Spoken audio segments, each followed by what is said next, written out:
पैसे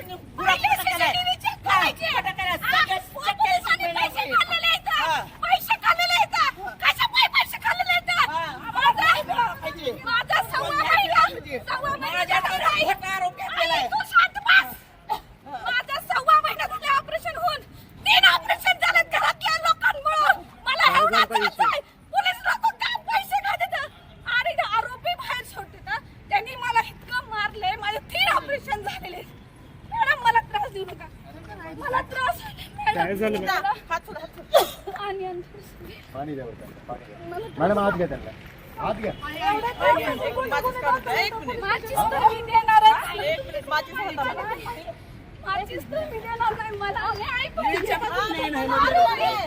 आरोपी बाहेर आहेत, आरोपी का बाहेर आहेत मॅडम? त्रास देऊ नका. कशा बाई? मला तर इथं काय झालं, मला 6 महिना झाला ऑपरेशन होऊन. माझे सगळे मेडिकल तुम्ही चेक करू शकता, सगळे रिपोर्ट टाकलो, सगळे रिपोर्ट टाकलो. मला नाही पाहिजे. तुम्ही खोटा गुन्हा दाखल करायचा तुम्हाला अधिकार आहे आणि ती मोकळे सोडू शकतात तुम्ही. आज तुम्हाला हे अधिकार आहे का? आरोपी बाहेर येतात, आरोपी बाहेर येतात आणि आम्हाला का कसं बाई आम्हाला? मॅडम तुम्ही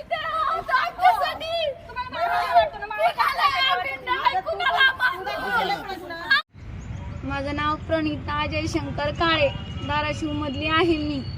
मी आज आत्मदहन करण्याचं हे केलेलं होतं आणि आनंदनगर पोलीस स्टेशनला मी कंप्लेंट दिलेली आहे घरातल्यांच्या विरोधात. तर घरातल्यांनी मला वारंवार धमक्या दिलेल्या होत्या. तर हे गुन्हा तू महागारी घेतीस का नाही, मला जीवे मारण्याची धमकी दिलेली आहे. त्यांनी क्रॉस कंप्लेंट करायची केलेली आहे. तर माझ्या माहेरच्या सगळ्या लोकांवर क्रॉस कंप्लेंट त्यांनी केलेली आहे. तर त्यांनी माझं एवढंच म्हणणं आहे, माझी आई वडील भाऊ त्यांचं CVR चेक करा तुम्ही, आणि ते गुन्ह्यामध्ये होत असते आहेत तिथं तर त्यांना तुम्ही हजर करा. त्यांना 1 वर्ष नाही 10 वर्षाची सजा द्या तुम्ही. आम्ही हजर व्हायला तयार आहोत. पण तुम्ही घराला CCTV काढायला लावतात. हे तुम्ही खंडेकर SP साहेब, परत हे नंतर हे सगळे मॅनेज झालेले लोक आहेत. हे सगळे पैशाच्या जोरावर तुम्ही घराचे CCTV काढायला लावतात आणि तुम्ही घरी जाऊन पंचनामा कोणत्या बेसिसवर तुम्ही पार पाडतात. तुम्ही आम्हाला न्याय पाहिजे. फक्त मला एवढंच म्हणायचं आहे की तुम्ही CVR चेक करा आणि माझ्या वडिलाला भावाला तुम्हाला अधिकार आहे. माझे आई वडील सगळे इथं असले तर तुम्हाला अधिकार आहे कोर्टासमोर हजर करायचा. मला फक्त न्याय पाहिजे. आत्मदहनासाठी आलेलो होतो.